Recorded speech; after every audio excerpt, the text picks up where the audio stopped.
Македонскиот и линденски револуционер Борис Сарафов е роден во 1872 година во селото Либјахово, Неврокопско.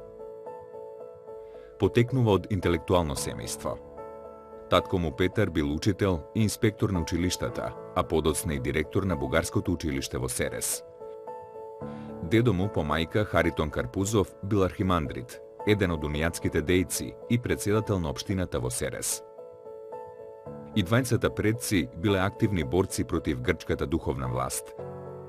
Така што во 1885 година, наклеветени од грчка страна како противници на империјата, поврзани со Московецот, било осудени на 16 години затвор и затворени во Караман во областа Конја. Младиот син и внук Борис, по завршувањето на основното училиште во Солун, го завршил 6-тиот клас на Солунската екзархиска гимназија. Во учебните 1885-87 година, еден од учителите му бил рускиот славист и македонолог Петар Драганов, па Сарафов му запишувал македонски народни песни, што потоа станале дел од македонскиот зборник на Драганов. Во тоа време негов учител бил и охридскиот славен поет Григор Прличев. Во 1888 година, по 3 години од заточението, татко му Петар Сарафов и дедо му Харитон Карпузов успеале да избегаат од затворот во Караман и се префрлиле во Бугарија. Во 1890 година Борис се запишал во војното училиште во Софија. 18-годишниот јункер Борис Сарафов почнал да стекнува војно знаење во војното училиште заедно и со Гоце Делчев, со кого што се познавал уште од Солун, а се запознал и со други македонци, ученици и студенти, што тогаш по бегството од Солунската гимназија се префрлија во Белград, а оттаму колективно пребегаа во Софија. Меѓу тие бегалци беа тогашните студенти Даме Груев, Петар Попарсов, Димитар Мирчев и други, што токму тогаш ја формираа младата македонска книжовна дружина. И од следната година почнаа да го издаваат списанието Лоза на бугарско-македонски јазик и со посебен македонски фонетски правопис. Во 1893 година Борис Сарафов станал офицер и како подпоручник бил распореден во полкот во Лом. Како личност со буен темперамент, амбициозен и славолюбив, на секој начин настојувал да се врати во Софија, во центарот на настаните, во кој особено се издвојувале две теми и две струи – социјалистичкото движење и македонското дело. Во врска со првото, Борис Сарафов, како и многу други млади луѓе тогаш, уште од гимназиски денови се дружил во кружокот во кој се читала забранета литература од руски социјалисти и анархисти, па бил симпатизери на бугарските социјалистички кругови. Во македонското движење, Сарафов се вклучил со сета своја енергија од самите почетоци на неговата организирана појава во Бугарија, замислувајќи го македонското дело како поле за слава и чест, својствена за секој поамбициозен млад офицер. Одушевен од фактот на формирањето на Врховниот македонски комитет, начело со угледниот и бивш солунски учител Трајко Китанчев, Борис Сарафов се вклучува во пропагандата за омасовување на комитското движење со млади офицери и за брзо вклучување со акција во Македонија. Уште во 1894 година, во првата година од формирањето на Македонскиот комитет, Сарафов му е внушил мислата на Китанчев за навлегување со чети во Македонија, за да дадат знак дека постојат. Самиот тој веќе размислувал да формира чета и почнал да привлекува и да обучува млади македонци за четничка дејност. Започнал да мотивира и стари, арамиски војводи, што одлично ја познавале пограничната област, преку која неретко навлегувале на турска територија, ограбувајќи ги побогатите турци и гркомани. Наскоро за тие активности на комитетот дознала и бугарската влада, која по доаѓањето на нејзино чело на доктор Константин Стојлов видела и свој интерес и одобрила да влезат чети на Врховниот комитет во Македонија, па ја помогнала акцијата и со средства. Борис Сарафов како генератор на акцијата привлекол поголем број млади офицери, како Тома Давидов, Димитар Атанасов, Јордан Венедиков, Димитар Жостов, Славчо Ковачев, Стефан Органџиев и други. Некогашни доброволци од руско-турската војна, родом од Македонија, како и стари војводи арамии, како Кочо Љутата, Кочо Муструкот, Никола Геројот, Дончо Златков, Дедо Кацаров, Манол Караманов, Колјо Ризов, Анго Костадинов и други. Со таа хетерогена формација на чети, Сарафов ја минал границата со Турција и на 12 јули 1895 година успеал да изврши 3-4 акции во Мелник.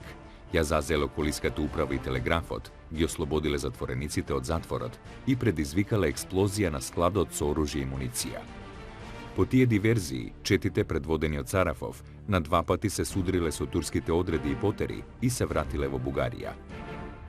Борис Сарафов е веројатно една од најконтроверзните личности во револуционерната организација и во македонското ослободително движење. И секако дека има маса аргументи и за неговата позитивна многу значајна улога во револуционерното дело и во револуционерната организација, но има и доста аргументи за големи прегрешенија. Се разбира, сето тоа е последица на самото однесување на Борис Сарафов, на неговиот карактер, бидејќи станува збор за една личност која што навистина има огромни организаторски способности, личност која што многу брзо влегува во акција, личност во чија што глава се ројат мноштво од идеи кои што се понекогаш на ниво дори на научна фантастика, но токму тоа повлекува и избрзаност во неговото делување понекогаш. Кога говориме за некоја личност, како за Борис Сарафов, секогаш треба да го имаме предвид времето во кое делувал, околностите кои што влијаеле на неговото делување или на тоа како нештата биле гледани од страна на другите. Бидејќи тоа беше времето на лозарството, времето кога се појави исписанието Лоза, кога македонскиот национален сепаратизам беше напаѓан во бугарската престолнина, кога македонските млади интелектуалци разбегани по балканските престолнини се собраа да организираат една млада македонска книжевна дружина и го изразија својот став спрема македонскиот идентитет. Од она првичното бунтарство ја промени своите погледи околу решавањето на македонското прашање, под влијанието на се она што случуваше во Бугарија, особено по формирањето на таа легална организација на македонските емигрантски друштва во Бугарија, кој избра свој врховен комитет, тој веднаш се вклопи во таа средина, ја прифати таа идеологија и сметаше дека македонското прашањето на Македонија може да се решава само со действување со оружјена сила. И не случајно во летото 1895 година, како подпоручник во бугарската војска, учествува во една провокативна вооружена акција во Македонија, во источниот дел на Македонија. Сарафов живееше со сета таа проблематика. И не случајно младиот офицер, подпоручник, почна заедно со Китанчев да влегува во револуционерното движење. И ништо не е случајно што Сарафов стана и еден од актерите на така нареченото Мелничко востание 95 година, кога единствено тој со мала битка го зазеде градот и се разбира потоа се врати назад. Неговиот краткотраен успех и престој во Мелник послужи за првен да се покрие сивот срам и сивот распад на другите четири од територијата на Бугарија во Македонија, но од друга страна му донесе еден бенефит на Сарафов како на човек кој што е способен да контролира и да организира една акција. Оваа војно-терористичка акција, инструментализирана од бугарската влада, ги скомплицирала односите помеѓу Врховниот македонски комитет и Македонската револуционерна организација. Организацијата протестирала за сторената провокација, извршена со цели наполно спротивни на македонското население и на револуционерното дело. Од страна на Врховниот комитет, одговорноста е почувствувал само незиниот председател, Трајко Китанчев, кој што искрено сметал дека таа акција ќе биде со цел да се потикне и да се организира населението за бунт или за востание, надевајќи се дека борбените дејствија ќе потраат подолго време и ќе покажат оти македонците се кренале со крајни жртви да бараат од турските власти да го спроведат членот 23 од Берлинскиот договор, според кој Македонија требало да добие автономија во рамките на империјата.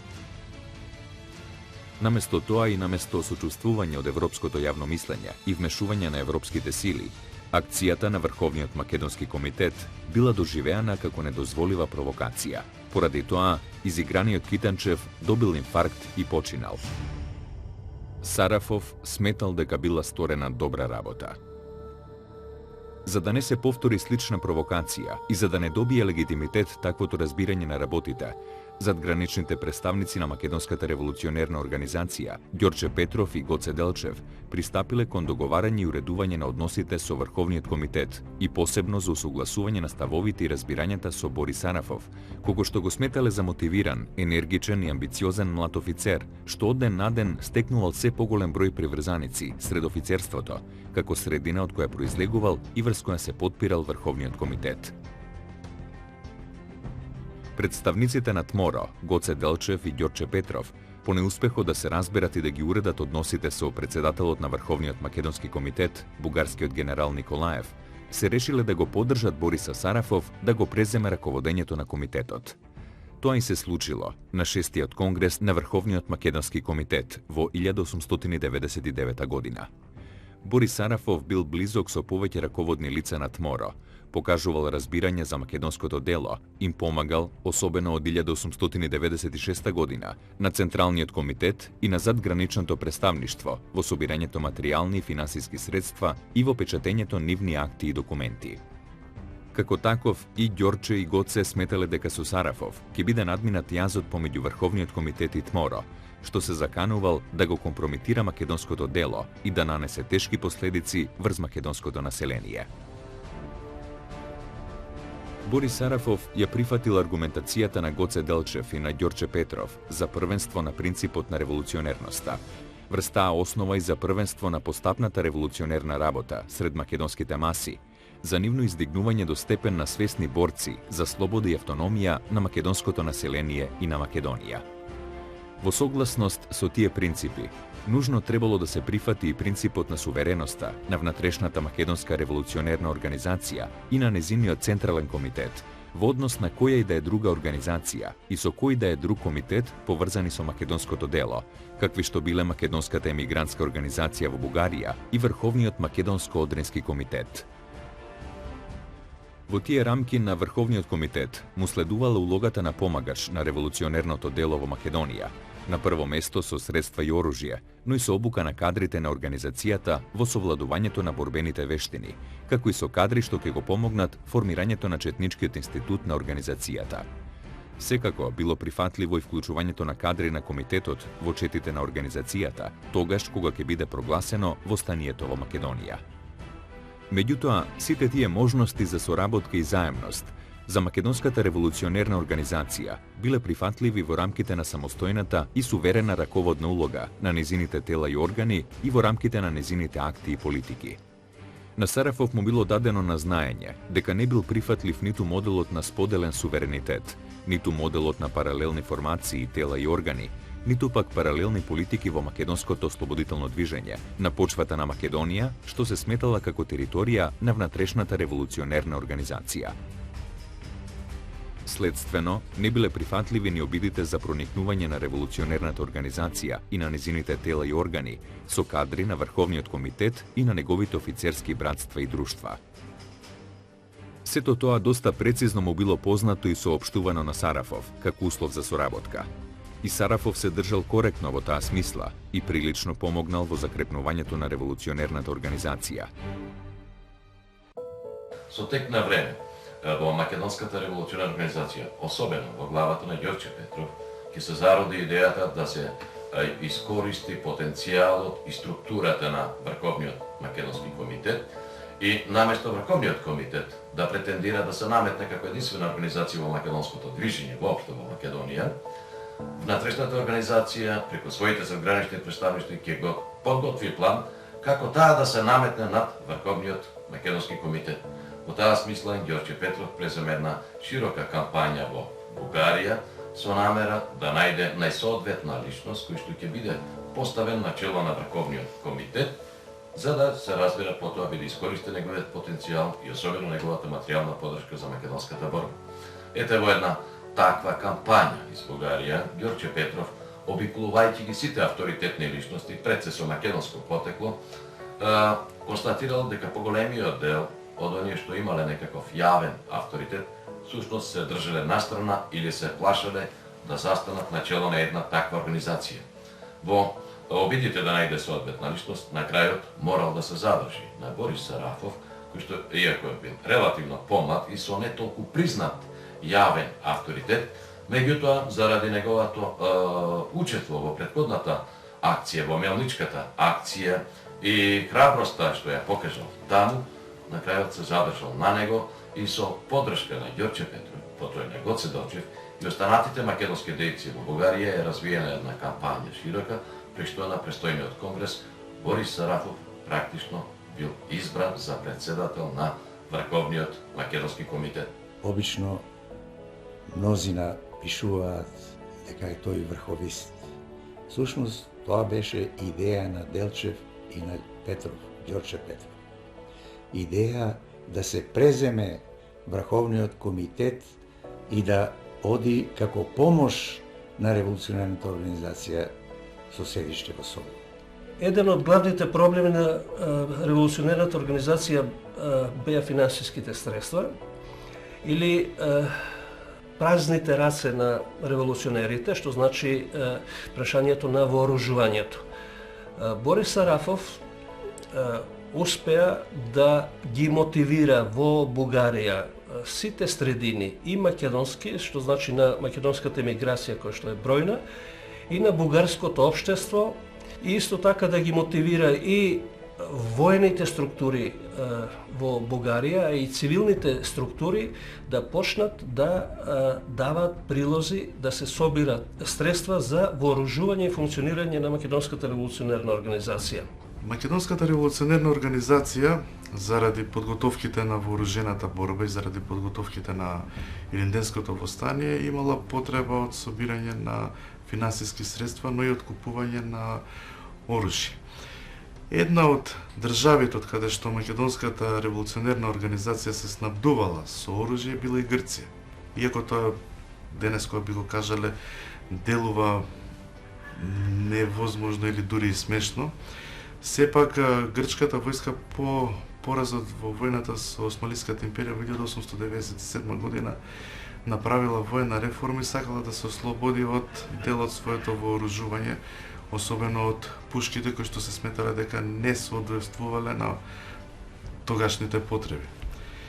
Одредени македонски револуционери заминале во Грција и нормално по тајни канали сакале да набават оружје за потребите на Македонската револуционерна организација. Борис Сарафов успева да го набави првото најмасовно оружје за револуционерната организација. И оружје набавува и ги покажа своите способности од многу земји во странство, например од Маđарска, од Италија, од Австрија, од Англија, од Романија, па дури има податоци и дека од Соединетите американски држави успева да носи оружје во Бугарија и оттаму преку каналите кои што за таа цел ги формира Гоце Делчев да се префрла оружјето во Македонија. Беше човек што знаеше да води политика, а имаше звезда. Беше интелигентен, меѓу другото секогаш знаеше добро да зборува, а изгледаше многу симпатичен, па и од женскиот и од машкиот свет беше прифаќен со големо задоволство. Тоа му помагаше да влегува во разни средини и да може да ги придобие симпатиите на соговорниците и со тоа да придонесе за македонската кауза. Неговата инвенција и елан во обезбедувањето финансиски и борбени средства биле незаменливи. Почнувајќи од 1897 па се до 1901 година, Сарафов формирал 250 друштва, поврзани со Врховниот комитет и со идејата за помош, соработка и учество во македонското движење. Во речиси секој полк било формирано офицерско братство. Сите тие внесувале финансиски средства во касата на Врховниот комитет за потребите на македонското дело, што ги распоредувал Сарафов. Со време бил создаден систем на налози, заеми за делото, со што масата на финансиите пораснала над предвидувањата. Но поради методот на прибирањето, тоа создало и тензии кај одделни средини, вклучително и сред дипломатските представници во Бугарија. Заслугата на Сарафов за зголемувањето на борбената способност на МРО била и во тоа што организирал и финансиски одржувал цела касарна од млади луѓе, претежно македонци, што биле обучувани за четници на внатрешната организација, а нешто по 1900 година формирал и обучувал и така наречени стрелачки одреди, кои што посериозно ги вознемириле како дипломатските, така и владините кругови во Бугарија. Сарафов го помогнал и формирањето на Четничкиот институт на внатрешната организација, на таков начин што испратил во Македонија еден број своји приврзаници, способни војни командири, како војводи на чети во Македонија, што би биле еден вид чети школи, какви што биле четите на бугарите Марко Лерински, на Михил Попето и на Христо Чернопеев, кои станаа борци за слободата на Македонија. Со сите тие придонеси и улоги за македонското ослободително движење, Борис Сарафов објективно се стекнал со голема моќ и со име на една од значајните личности на движењето, посебно во странство, но и во бугарската средина, а особено во офицерските средини. Врз таа основа, лека полека почнале да растат амбициите на Сарафов во однос на улогата во македонското движење. Почнало да се покажува дека него и неговите преврзаници, офицери и војни лица, се помалку ги задоволувала така наречената логистичка улога, како и второстепената позиција во однос на внатрешната револуционерна организација. Се повеќе почнало да се гледа од високо на раководителите на внатрешната организација, нарекувајќи ги со поимот даскалите, во кој била содржана доза на подценување на нивните способности да водат и да раководат револуционерно дело. Почнале да се спротивставуваат поимите офицери и даскали со значење на способни и неспособни за револуционерна работа во македонското дело. Оттаму се изведувал и заклучокот дека даскалите до бескрај ќе ја влечкаат работата со востанието и дека во суштина тие биле еволуционисти, а офицерите биле вистински револуционери. Таа клима што се повеќе се ширела околу Сарафова, дала основа тој и неговите другари да бараат учество во самата револуционерна организација, да бараат собствен статус во незините органи, односно да бараат право и тие да испраќаат своји чети во Македонија. Сарафов се обидувал да ги убеди Ѓорчета Петров и Гоцета Делчев во оправданоста на тие барања. Реакцијата на двајцата била негативна. Тие почувствувале тенденција кај офицерите и кај Сарафов да го преземат раководењето на организацијата и контролата на територијата. Гоце и Ѓорче сметале дека тоа ќе го компрометира делото и внатре во Македонија и надвор во Европа, бидејќи ќе биде импортиран борбениот фактор од Бугарија, што нужно ќе ги внесе бугарските интереси и политики кон Македонија, и дека со тоа ја упропастуваат до тогашната револуционерна работа со увоз на војни провокации. Затоа Ѓорче Петров и Гоце Делчев дале на знаење дека на тие настојувања ќе се спротивстават со сите средства. На заканата од Сарафовото друштво дека ќе влезат со чети во Македонија, Гоце им укажал дека во тој случај ќе се сретнат со штиковите на организацијата. По тој момент, што се случил некаде во 1901 година, Борис Сарафов ја загубил до тогашната доверба кај Ѓорчета и Гоцета и создал резерви кај другите раководни кадри во револуционерната организација. Веќе наредната година беа преземени нови чекори во смисла на реализацијата на што беше проектирано и во некаде кај јуни месец Борис Сарафов со неговиот комитет постави барање пред Централниот комитет да бидат примени двајца офицери од нивниот состав во Централниот комитет, а пак сите они другите офицери кои што Врховниот комитет на Борис Сарафов ќе ги испрати во Македонија, да биде прифатени и да раководат со реоните и со окружните организации, односно комитети. На тој начин тој веќе е отворено го постави прашањето за превземањето, така да речем, на ръководството движењето, на што имаше сега жестоко спротестување и тоа неговото барање било одбиено. Ѓорче Петров му укажува дека на тој начин ќе се компрометира македонското ослободително движење, бидејќи пред светот ќе испадне дека е тоа увезено политичко движење на бугарското кнежество и дека практично организацијата е инструмент на бугарскиот кнез и на бугарската влада. И на тој начин тоа движење не може да добие никаков легитимитет во светот и на таа основа е комплетно неприфатливо. Но во истата таа 1901 година, до тогашниот успех на Врховниот комитет, на чие чело Сарафов се наоѓал од 1899 до август 1901 година, ги соблазнил бугарските владени кругови и посакале тој комитет да го стават под свое поголемо влијание. Во тоа и успеале на 7-миот вонреден конгрес во август 1901 година, кога Сарафов бил истиснат од председателското место и бил поставен тандемот на бугарите, писателот Михајловски и генералот Цончев, блиски до бугарскиот кнежевски двор. Нешто пред тоа и рускиот дипломатски представник во Софија Јури Бахметиев, чувствувајќи дека настаните во Македонија како резултат на дејноста на Сарафовиот комитет и на неговата соработка со внатрешната организација, одат спротивно на руската политика кон Македонија, побарал од Сарафов да си даде оставка од функцијата и да се откаже од револуционерната активност, посочувајќи му дека клучот за Македонија се наоѓа во Петроград.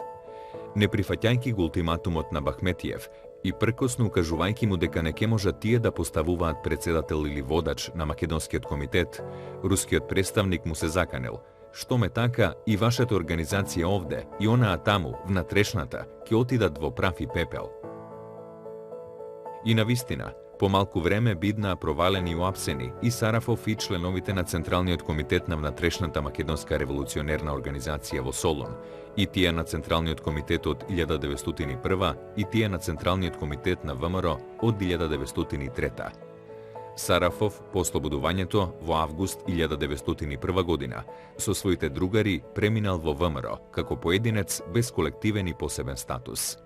Ги прифатиле неговите услуги, бидејќи, како што рекоме, тој навистина поседува огромни организаторски способности во смисла на собирање на финансиски средства и прибирање на оружје, и од тој аспект гледано, значи, станува збор за двостран интерес за возобновување на соработката помеѓу нив, така што некаде кон крајот на 1901 Борис Сарафов на некој начин премолчано е амнестиран, условно да кажеме, од страна на Гоце Делчев и Ѓорче Петров и е прифатен да влезе во дејствија кои што се во прилог на Македонската револуционерна организација и од тогаш тој практично дејствува како дел од Македонската револуционерна организација, иако својата револуционерна кариера ја започнал низ Врховниот македонски комитет. Во тој период Борис Сарафов го изразил и својот македонски патриотизам преку поддршката на културно-националната дејност на македонските интелектуалци во земјата и во странство. На два пати под разни претексти Сарафов патувал во Русија. Тоа е времето кога се појавуваат статиите во Петербург на Петар Драганов и на Крсте Мисирков за етнографската и јазичната посебност на македонците и нивните одделни национално-политички интереси. Сарафов го поддржал основањето и дејноста на тајниот македонско-одрински кружок ТМОК во руската престолнина од крајот на 1900 година, чиј член основач, а во 1902 година и председател, беше Крсте Мисирков, додека преку своји сомисленици Марко Мушевиќ, Димитрија Чуповски и други, го иницирал создавањето на посебен македонски клуб во Белград и го поддржал издавањето на неговиот печатен орган Весникот Балкански гласник 1902 година.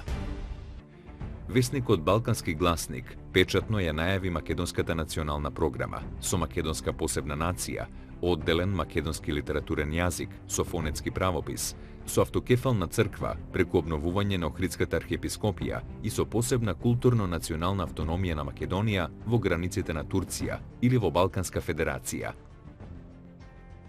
Во тоа време, како член на внатрешната револуционерна организација, Сарафов со старата слава тргнал во странство да бара пари за вооружување на револуционерната организација. Парите за Сарафов биле голем мотив. со нив тој имал намера да ги помогне и реши војните потреби на револуционерното дело, но и да ја зајакне својата улога во истото. Поради тоа Сарафов ветувал и преземал обврски кои ги надминувале неговите права и овластувања во револуционерната организација. Така, при средбата во 1901 година, на министерот за надворешни работи на Австро-Унгарија, фон Милер, веднаш му рекол: "Пари, дајте ни пари за каузата", образложувајќи му дека во Македонија ќе имаат пријателска земја за нивните интереси. Кога било одбиено барањето на Сарафов, тој во Виена се запознал со некој богат англичанец, што се покажал наклонет кон неговите образложенија за делото, за положбата на поробеното население, за праведната борба и слично, и успеал од него да добие поголема сума пари. Покане да го посети во Англија, Сарафов ја запознал неговата керка и со нејзина поддршка добил уште поголема сума пари. Тој патуваше со цел не само да ја придобие европската јавност во прилог на македонското дело, туку и по можност да собере средства, парични средства, за да може организацијата да се вооружува и да действува покомотно. На таков начин тој обезбеди прилично импозантна сума, контактирајќи со разни личности, меѓу другото и со српскиот последшен и претходен крал Караѓорđević, Петар Караѓорđević, кој беше во Австро-Унгарија, од кого дури издействува 300.000 франци за организацијата, ветувајќи му дури и некаква персонална унија меѓу Србија и Македонија. Да ја помогнат Македонија да може да се ослободи, да формира автономија и после тоа, ево, тој со ореолот на водач на револуционерната организација отвара можност да биде крал и на Македонија. Сарафов пристапил и кон директни средби со представници на српската влада, со Живоин Балугиќ, со Света Симиќ и со премиер-министерот Вујиќ. Барајќи парична и друга помош, Сарафов ги убедувал србите дека со тоа македонците ќе ги поделат симпатиите меѓу бугарите и србите и дека Србија ќе добие излез на море со безцаринска зона во Солун и со царинска унија меѓу двете земји. Србите во сите разговори укажувале дека ја поддржуваат идејата и девизата Македонија на македонците, поради што Сарафов сметал дека со србите може и да се соработува.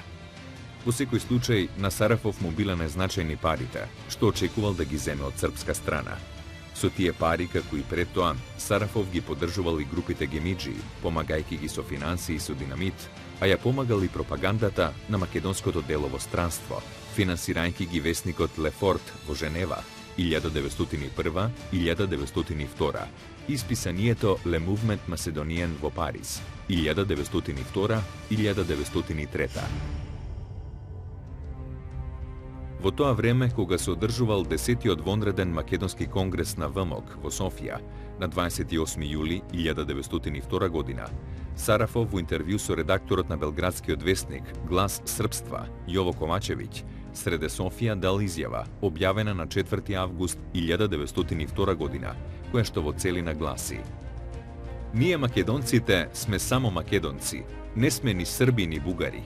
Ги симпатизираме и едните и другите. Кој ќе не ослободи, ќе му благодариме, но нека знаат и србите и бугарите дека Македонија е само за македонците."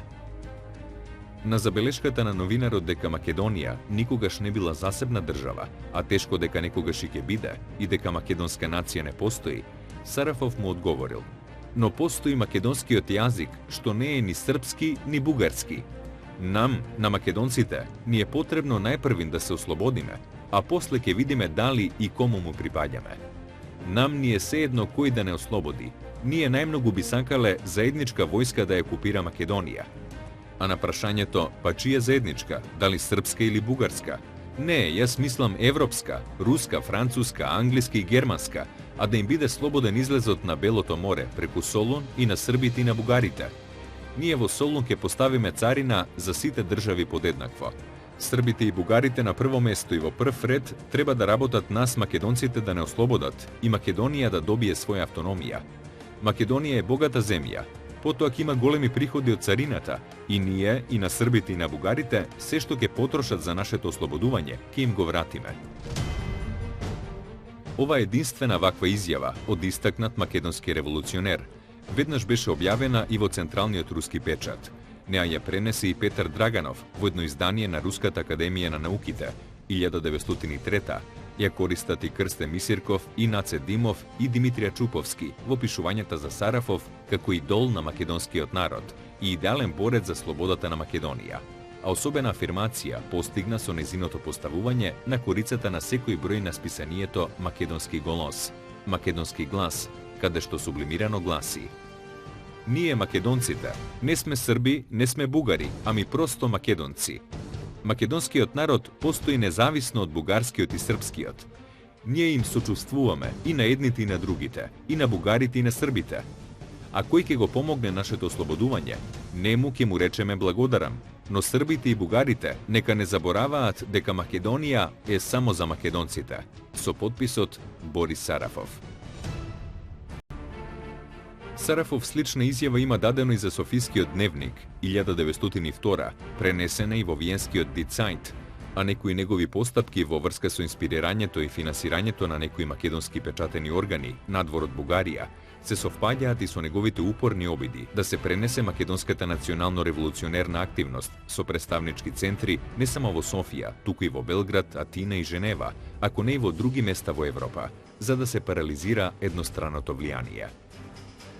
Сарафов пред тоа, наоѓајќи се на чело на ВМОК, финансиски и морално помагал пишување и прикажување на дела и пиеси на македонски говорен јазик, прилепски дијалект, со македонска проблематика, какви што биле македонска крвава свадба од Чернодрински, прилепските светци од Страшимиров и Црне војвода од Цепенков. Друго значајно за него и неговото действување во организацијата беше исто така во времето по Солунскиот конгрес, кога се донесе одлука за крајање во Станија. Тој малку тактизираше, но ние пред одма што се одржува советување во Софија на представниците на организацијата. Таму беше Јорче Петров, беше, се разбира, и Гоце Делчев во почетокот, за потоа веднаш тој да замине од Македонија за да направи се што може да се спречи една таква погубно, која би било, сметаше, неподготвено постание да се крене, тоа значи да го изложи народот на уништување. Во еден таков амбиент Борис Сарафов застанува повторно е веќе на страната на револуционерната организација и тој е дел од она линија, од она струја кој што зборува за востание во Македонија и се залага за востание. Меѓутоа, ако ги следиме неговите спомени, ќе видиме дека тој е контрадикторен честопати во своите изјави. Така, например, тој учествува на онаа советување во Софија од крајот на декември 1902 и почетокот на јануари, кога задграничното представништво, овој пат предводено од Христо Матов и Христо Татарчев, организира едно проширено советување на кое што отворено се зборува по прашањето за востание во Македонија. Меѓутоа, додека тие таму дискутираат по тоа прашање, Централниот комитет во Солун, на чело со Иван Грванов, веќе донел одлука за востание. Меѓутоа, се разбира Грванов, тоа не се разбира истера работата и затоа веднаш отиде во Софија за да го подготви теренот, понатаму за да се стави пред свршен чин и односно донесуваната одлука. Тога и Сарафов, Борис Сарафов, како што беше амбициозен како офицер, потекло македонец, дека сега тоа е шанса да влезе во Македонија и да се наметне како тој воен водач на востанието. Во 1903 година, по јануарското решение на Централниот комитет на МРО за кревање востание во Македонија, Борис Сарафов уште на 26 јануари со голема и добро вооружена чета, составени од војни лица, негови приврзаници, тргнал за Македонија. Четата на Сарафов најпрвин се упатила во Костурско, каде се сретнала со костурските чети предводени од Васил Чакаларов, Пандо Кљашев, Иван Попов и Лазар Поп-Трајков. На 28 март, кај селото Смрдеш, Сарафовата чета го имала првото борбено крштевање со Аскерот, од чиј обрач успеале да се извлечат заедно со костурските чети. По тој настан четите го минале Преспанско и Ресенско и во Демирхисарско се сретнале со четите и раководителите на Битолскиот револуционерен округ и со членот на Централниот комитет на Македонската револуционерна организација Дамјан Груев. Во Смилево од 19 до 24 април 1903 година се одржал конгрес на Битолскиот револуционерен округ, познат како Смилевски конгрес, кој што го поставил прашањето за кревањето во стание. Биле разгледани прашањата за бројот на оружјето и количината на муницијата, обученоста на силите на организацијата, бројот на вооружените селани, состојбата со намирници со санитетски материјали и други потреби, уреденоста на просторот, пополнетоста со војводски и друг раководен кадар и така натаму. На конгресот се јавила прилична опозиција за кревањето општо востание, поради недоволната вооруженост и подготвеност на реоните во Битолскиот револуционерен округ. Во таа расправа Сарафов решително бил за востание. Се пишува дека тој ја внушил идејата дека е можна помош од Бугарија и замешување на големите сили, ако востаниците издржат подолго во борбите. Смилевскиот конгрес, на кој председавал Дамјан Груев, решил да се крене востание што би било општо за Битолскиот округ. Бил избран главен штаб на востанието, во кој како рамноправни влегле Дамјан Груев, Борис Сарафов и Анастас Лозанчев. Била формирана и штабна чета, начело со протопе јункерот Димитар Дечев, со која се движеле и членовите на главниот штаб. Било решено датумот на востанието дополнително да биде утврден и соопштен. До востанието Сарафов со четата ги обиколил речиси сите реони, а наместа организирал и вежби за напад и одбрана, обучувајќи ги саланите и четниците за борба. Секаде каде што врвел, држал говори и ги бодрал селаните и четниците, носејќи го ореолот на својата популарност и одважност. Речиси во секоја прилика се однесувал како од него се да зависи. Така на 2 мај 1903 година, на членот на Битолскиот револуционерен комитет Тома Николов, кој тргнал за Софија да ги однесе протоколите од Смилевскиот конгрес, Сарафов му порачал: "Пренеси им таму поздрави, посебно на Радославов, екс-министер во бугарската влада, и кажи му дека ја држам организацијата в раце и се чувствувам како кнез." Тој и таков Сарафов, на кого не му недостасувала организаторски и предводничка способност, полн со себе, речиси бил скаран со умереноста, со тактот и скромноста. Поради тоа едни биле пленети и омаени од него, а други непријатно изненадени од неговата претерана поза на актерство и екзибиционизам во услови на крајни жртвувања и неизвестна иднина. Пред востанието и во самото Илинеско востание, Борис Сарафов го поминува теренот на востаничките дејства, има сукоби со својата чета, но не во клучот на огнот, така да се каже, на самото востание. Се надева дека, како и што Даме Груев вели, дека даде он до знаење дека може Бугарија ќе се клучи со војна против Турција за да помогне на македонското прашање. Меѓутоа, овде има нешто и прикриено, нешто подзаскриено, што тешко може да се долови од официјалната документација и од, ако еднострано се чита мемуарската литература, а тоа е фактот што од подоснежните извори произлегува дека во тоа време Борис Сарафов е еден од неколкуте луѓе во организацијата кои што потајно преговарале и договарале со бугарските официјални власти дека тие ќе дадат подршка на евентуалното востание во Македонија и во таа смисла тој потајно помеѓу поединци агитирал дека доколку Македонија издржи барем 2 седмици во востание, дека Бугарија ќе се вмеша во подршка, во смисла на подршка на востанието во Македонија преку објавување на војна против Османската империја.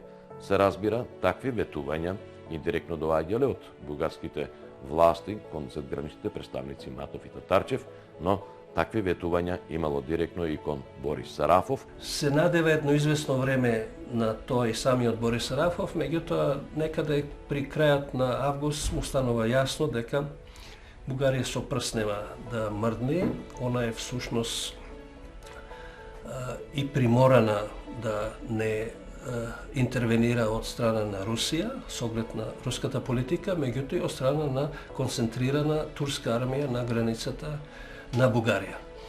и многу брзо почнува да му сугерира на Даме Груев да ги прекини, да објави прекин на војните действија, кој што прекин на војните действија е објавен на 19 септември 1903 година.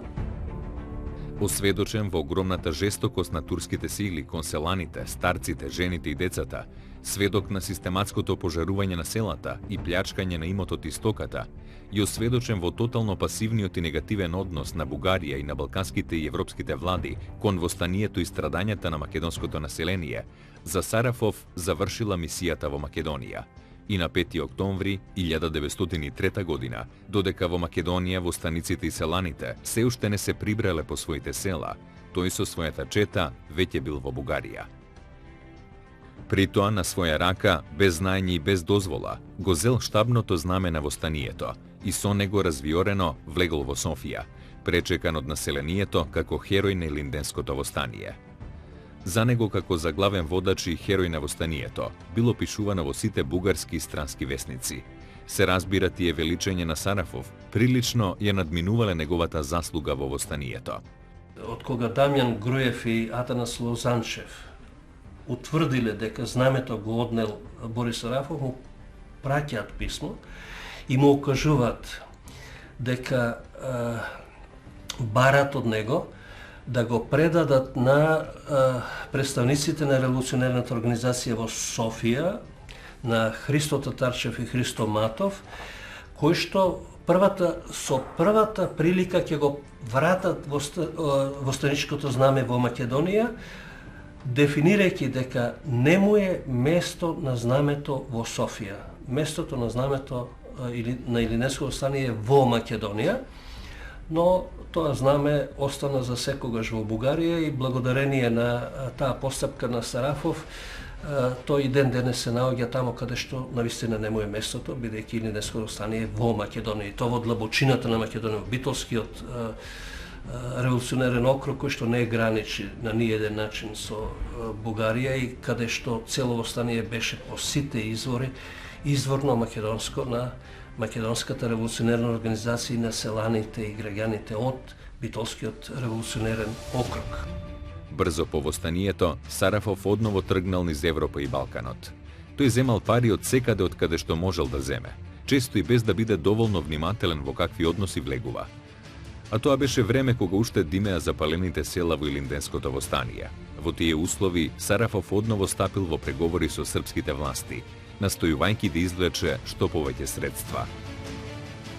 Веднаш по пристигнувањето во Белград, тој се сретнал со видни српски државници, а во угледниот белградски весник Штампа, под наслов «Што мисли Борис Сарафов», на 30 ноември 1903 година беше објавена неговата опширна изјава. Во Србија и Бугарија, меѓу другото рекол тој, уште не ја сваќаат огромната важност на македонската автономија и затоа се борат за бугари и срби во Македонија. Ние македонците не сме ни бугари ни срби. Ние сме само македонци и ние сакаме слобода за нас, за Македонија. Затоа и нашата програма е Балканска конфедерација. Ки успееме ли и во Србија да организираме македонски комитет како во Бугарија, на македонскиот роб поскоро ќе му се насмее златната слобода. На тие изјави на Сарафов, српскиот печат, како на пример Србобран, му порачал: Сарафовото создавање македонци е заблуда, ако не е политички изговор. Во никој случај српската младина не може да го помага никако младина српска, никако југословенска, никако социјалистичка. Слични беа реакциите и во Софија, а серската група на Сандански тогаш го осуди Сарафова на смрт, токму поради тоа негово одење во Белград. Од српските расположиви документи може да се види дека Сарафов навистина влечел прилични суми српски државни пари, кои српската страна сметала дека ќе доведат до расцеп меѓу македонските револуционери. Сите суми ги распределувал Сарафов. Тој одлучувал и набавувал пушки, муниција, динамит и други средства за организацијата и за гемиџиите. Тој финансирал весници, тој им давал пари на војводи, на четите и на четниците, што доаѓале во Бугарија на заклон или на одмор. Тој им давал плата на терористите на организацијата, ја издржувал така наречената касарна, како што ќе посочи Ѓорче Петров, и така натаму. Во таа смисла Сарафов по свое наоѓање на четниците и терористите дојдени во Софија им давал различни плати, со што започнала еден вид поделба меѓу нив. Наместо како порано, укажува Ѓорче Петров, да се надпреваруваат кој подолго ќе издржи да гладува или да биде скромен во своите потреби, сознателно штедејќи организацијата недоволните средства да ги намени за борбените потреби, сега со Сарафовите методи, четниците и работниците на организацијата почнале меѓу себе да се споредуваат кој колкава плата добива. На тој начин биле расклатени моралот, пожртвуваноста и дисциплината, создавајќи разлики во авторитетот на раководните лица на организацијата.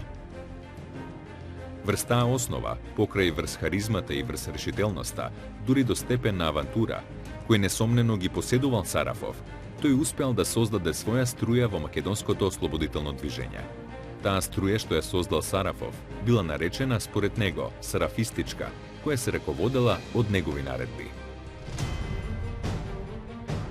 Од сите суми што ги зел Сарафов и од сите распределби што ги вршел, најпроблематични станале оние што ги добил од српска страна. Самиот Сарафов никогаш не признал пред организацијата или во одредени нејзини кругови дека во 1902 година зел пари од Петар Караѓорѓевиќ, кој пак од 1903 година натаму станал крал на Србија. Ниту признал, ниту посведочил оти во замена за парите што ги зел од српската влада, дал обврска за услуги.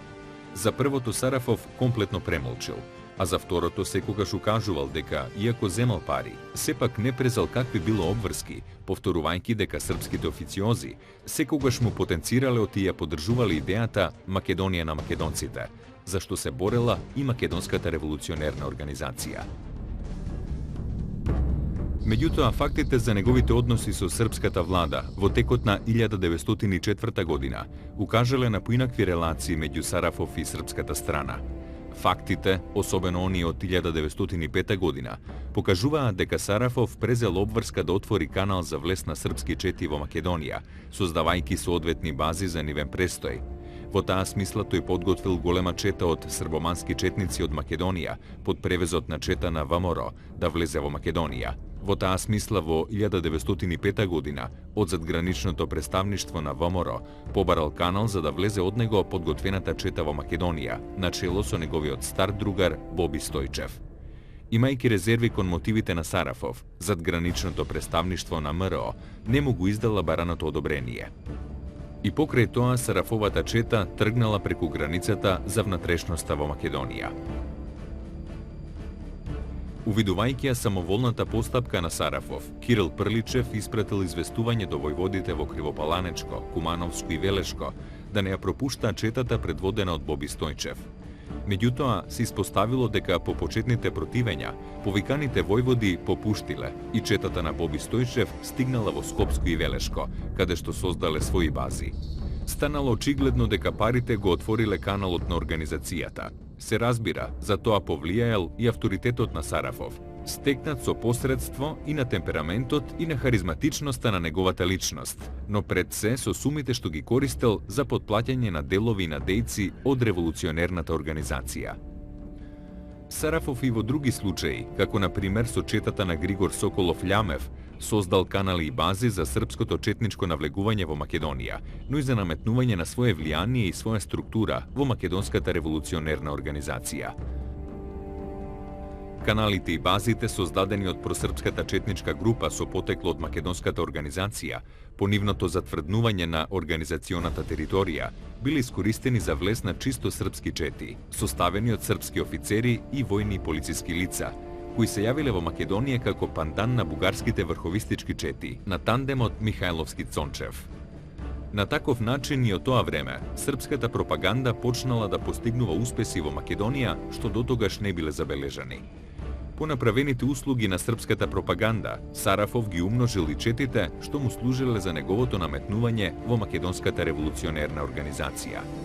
Света Симич или Груич го известува министерот за надворешни работи дека со парите што ги дала српската држава на Борис Сарафов, конечно се е постигнат расцеп во македонската организација и никогаш понатаму нема да има единство во македонската организација. И тоа сосема така се случува. Имено обврските што ги прифаќа Борис Сарафов е да отвори канал за српски чети на македонска територија, нешто што не беше возможно до тогаш, каде што беше строго контролиран тој канал. Точно е тоа дека тој му дозволи на Глигор Соколов, Лямев, од Прилепско, да влезе со чета во Македонија.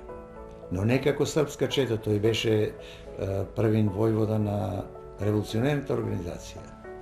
Меѓутоа, србите успеа после да го придобијат и тој стана на вистина србомански деец.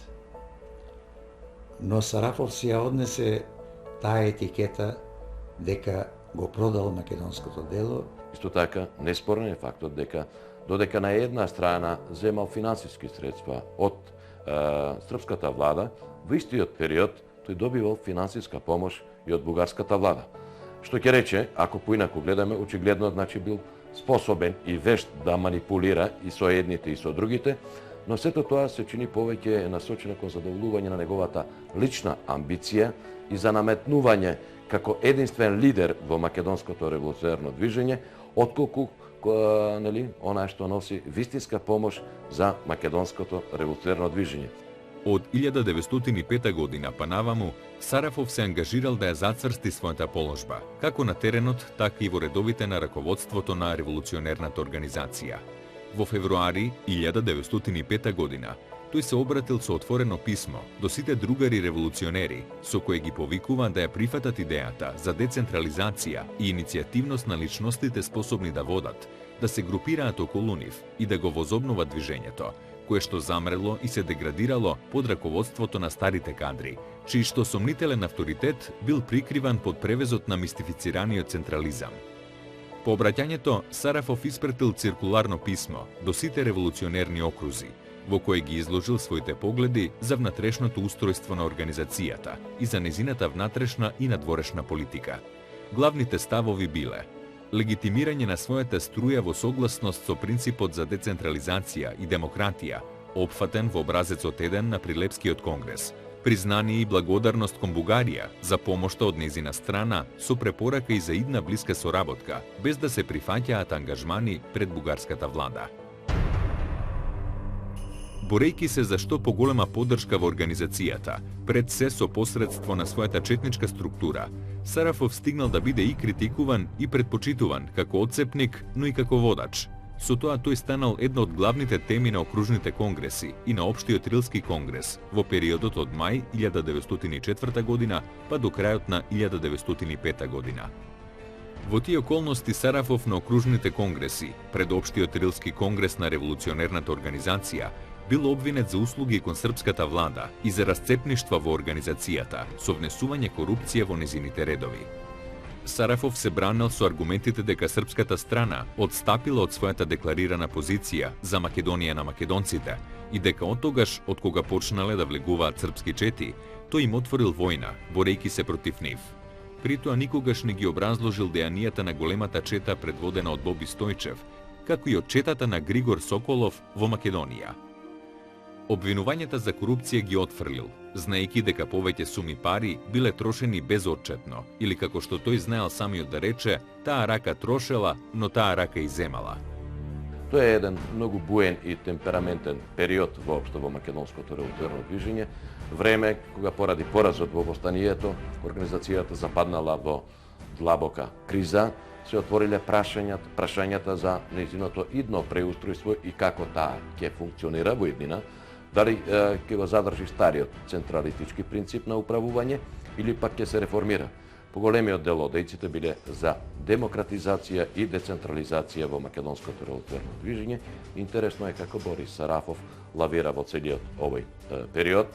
Тој прави се возможни коалиции на сите страни, но во меѓувреме и самиот придонесува за продлабочување на расколот, затоа додека од една страна настојувал да се прикаже како лојален член на организацијата, на друга страна формирал еден привремен комитет во Софија, околу кој што гравитирале Васил Чекаларов, Пандо Клячев и други истакнати дејци од организацијата и преку нив настојува да обезбеди поддршка за себе за престојните конгреси на организацијата, за да може тој повторно да се легитимира како една истакната и значајна фигура во македонското револуционерно движење. Една фракција беше на Борис Сарафов, друга за гранични представници Матов и Татарчев, понатаму српскиот револуционер, тоа беше монолитно нивното раководство, која што беше единствено во заштита на одбрана на самостојна независност на организацијата.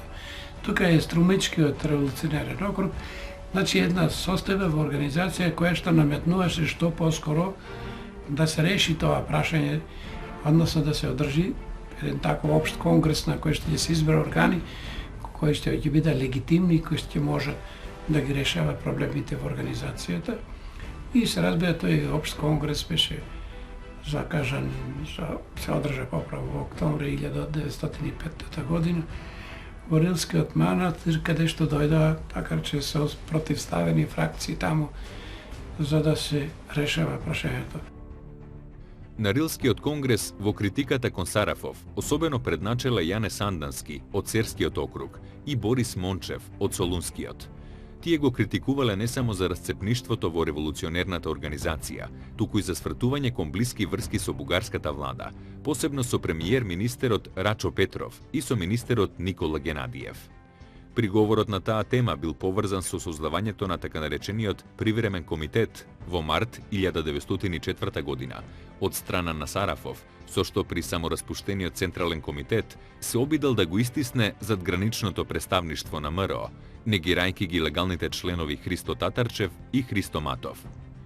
Суштината на таа акција и на тој обид била покрај во преземањето на командата во организацијата и во располагањето на Сарафовиот привремен комитет со големите суми пари кои бугарската влада преку безотчетните фондови со кои раководел Генадиев ги дала на располагање на задграничното представништво на МРО во Софија. Оценувајќи дека идејата за создавање привремен комитет на чело со Сарафов е заедничка идеја меѓу него и бугарската влада, критичарите заклучиле дека Сарафов ја стекнал довербата на таа влада со негово приближување кон незината политика и незините интереси да завладее со македонската револуционерна организација. Поради сето тоа на Рилскиот конгрес Сарафов се нашол пред три прашања: неговата одговорност во врска со српскиот продор во Македонија, неговата отцепничка улога поврзана со личната амбиција во организацијата и неговото поврзување со бугарската владина политика. Меѓутоа, на тој конгрес расправата добила и други линии на спротивставување на делегатите, кои што биле покренати уште на окружните конгреси. Тие прашања биле сврзани со односот кон бугарската влада, со Бугарија како база на револуционерната организација, со односот кон Врховниот комитет, со финансирањето на организацијата, со низиното внатрешно уредување, со односите и позициите на револуционерните окрузи и Централниот комитет, со прашањето на внатрешната политика во организацијата, особено по прашањето за прогласување во стание и така натаму. Осведочени дека револуционерната организација се наоѓа пред поопшт расцеп, ако се бараат разликите и вината на одделни групи и поединци по многу од поставените прашања, по сугестија на Ѓорче Петров и со прифаќање од Јане Сандански, било формирано мнозинство на Конгресот кое решило да се даде амнестија за сите претходни престапи и грешки на сите членови и групи, на Сарафов да му се даде условна опомена и казна, дека ако ги повтори делата, ќе одговара и за претходните и да се пристапи кон донесување устав, правилници и решенија за тоа како треба да биде уредена револуционерната организација, кои ќе бидат незините цели, врз кои принципи ќе се решаваат поставените прашања и слично.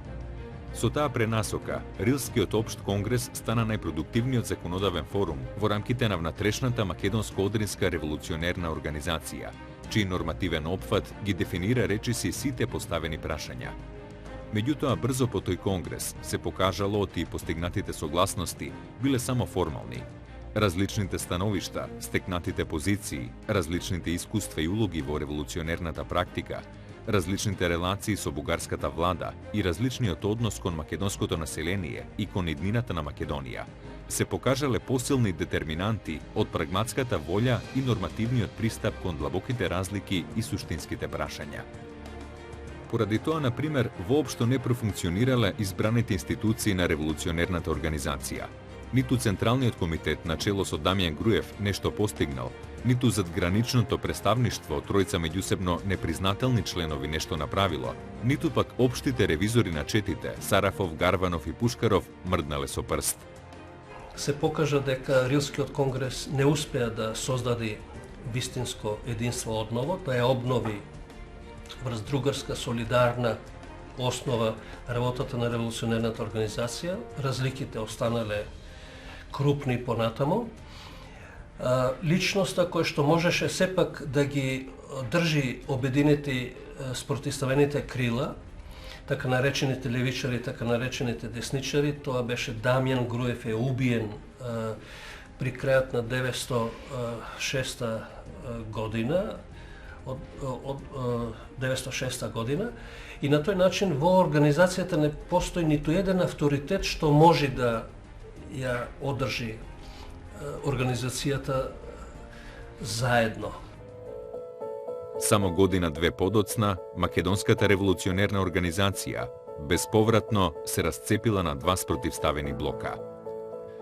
Борис Сарафов во таа поделба и конфронтација се најде во групата што сметаше дека е сосема природно и корисно за македонското револуционерно дело да соработува со бугарската влада, да прима пари и средства од неа, без да прима обврски што би биле на линија со владината политика или на линија на внатрешните партиски и политички интереси на Бугарија. Таа позиција, Сарафова и групацијата кон која тој се определил, ги довело до потенцирање на бугарската национална политика во револуционерната организација, која ја разбирале во рамките на милетските и конфесионалните поими и во рамките на пропагандите во Македонија. Врз таа основа, особено во 1906 и 1907 година, се совпаднал најголемиот четнички притисок врз македонското население за оптирање од една кон друга црква, а со тоа од еден кон друг милет, со значење од една кон друга нација. Огромен бил бројот на селата што во 1906 година од патриаршиски станале екзархиски. По таа линија и автономијата на Македонија, како јасна и прецизна дефиниција и како цел на ВМРО, почнала да бидува разбирана и пропагирана како фаза кон обединување со Бугарија.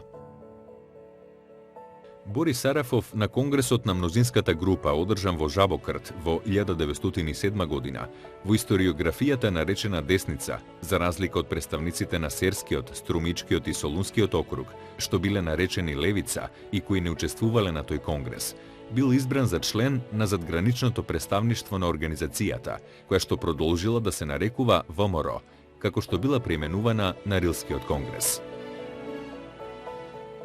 Покрај Сарафов, во задграничното представништво во Софија били избрани Христо Матов и Иван Гарванов. Тројцата работеле сложно и агилно, во согласност со политиката и прагматиката на таа група револуционери, со тоа што на теренот на организационата територија во Македонија, четите на едните и на другите почнале да се прогонуваат и да доаѓаат во судир. При тоа состојбата била дополнително усложнета со зголемената акција на српските и на грчките чети, кои сите заедно вршеле притисок врз селата и населението од другата припадност, присилувајќи го да премине од една во друга групација. Османлиските власти при тоа воделе политика по принципот подели па владеј и колку повеќе противречности и борби меѓу различните чети, толку подобро за власта. Борис Сарафов е свесен на таа работа, тој се приклонува кон помасовното крило, заедно со Христо Матов, со Тодор Александров и со 4 револуционерни окрузи. Се обидуваат наредната година да после Рилскиот конгрес да формираат нов конгрес, за да ги разгледаат решенијата на претходниот, да донесат поприкладни нормативи кои што се реални на ситуацијата за да може да функционира.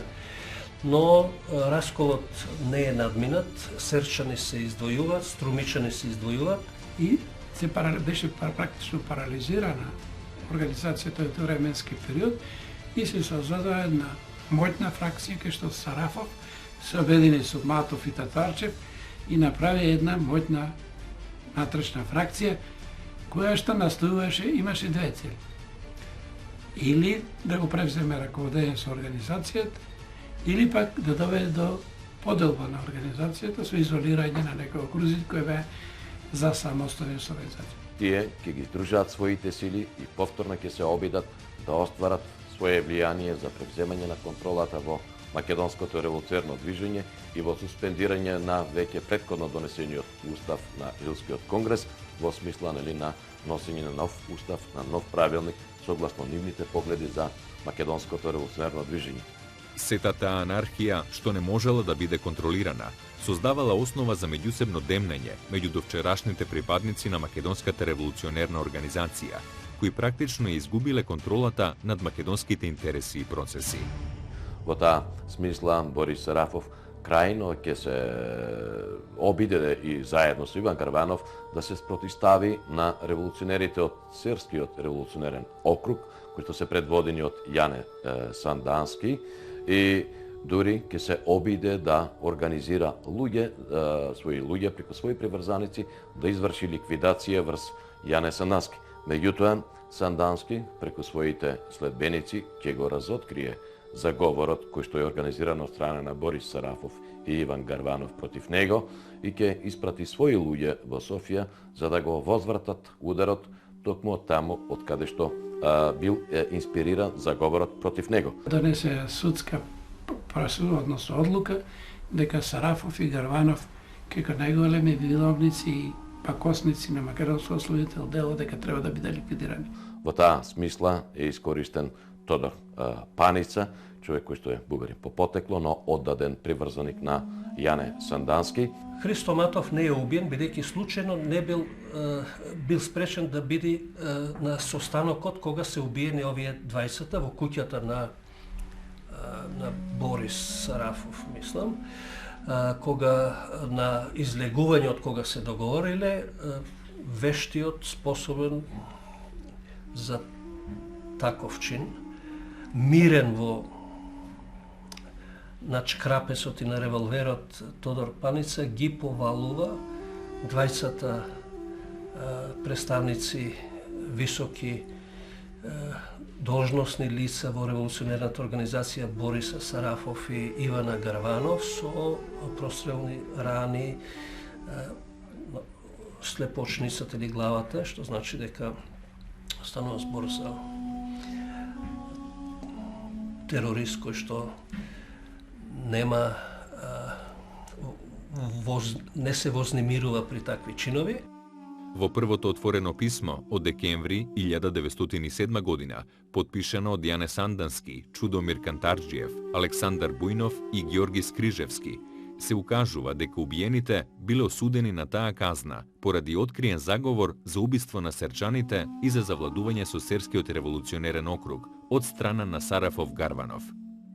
При тоа во образложението се укажува дека тој мотив кај убиените произлегувал од длабоката разлика во политиката на двете групи, на убиените од шовинистичката бугарска политика, што била спротивна на интересите на македонското население, на извршителите од интересите на целокупното население на Македонија и од нивната независност од бугарската држава. Од образложението, а при недокументираниот заговор, може да се заклучи дека убиствата започнале врз идеолошка и политичка основа. Времето и историските реалности во таков случај остануваат единствен критериум што може да ги оправда или да не ги оправда тие методи во македонското револуционерно движење. Можда интересно е да одбележиме дека бугарските власти превзеле најстроги мерки против организаторите и извршителите на убиството врз Борис Сарафов и Иван Гарванов, со што всушност на индиректен начин ја покажале својата меценска улога врз нив и влијанието кој што ги имале врз овие две личности кои што несомнено оставиле белег во македонското револуционерно движење. Десницата се совзема и по препораките на Христо Матов, кој што е еден истакнат идеолог, смирен со големи живци, спречени се десничарите да одат во исто такви одмазнички акти. Тие на Конгрес го осудуваат чинот на Серчани, ги исклучуваат од организацијата, ги изопштуваат, што значи ги стават вон законите на организацијата и може било кој учесник на организацијата на било кое време, на било кое место да изврши смртна пресуда кон Серчани. На таков начин организацијата се расцепува комплетно, завршува животот на една од најбујните личности во револуционерното движење на Македонија.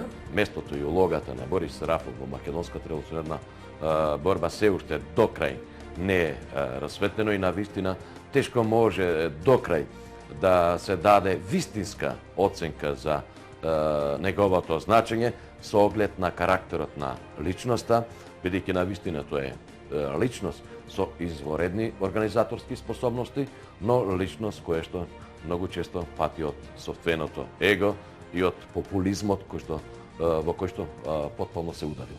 Човекот што имаше таква харизма и такви способности организациони и интелектуални, што го привлече вниманието не само на македонската јавност и на емиграцијата, туку и на цела Европа. Тоа беше една од најпознатите личности што беа присутни во печатот во Европа целото време на Илинденскиот период, се до неговата смрт. Во секој случај, во примерот на Борис Сарафов, како истакната фигура во македонското ослободително движење од Илинденскиот период, на едно место се собрани и популарноста и славата, и во странство и во Македонија, и на Балканот, и негативниот однос кон неговата улога во македонското ослободително движење.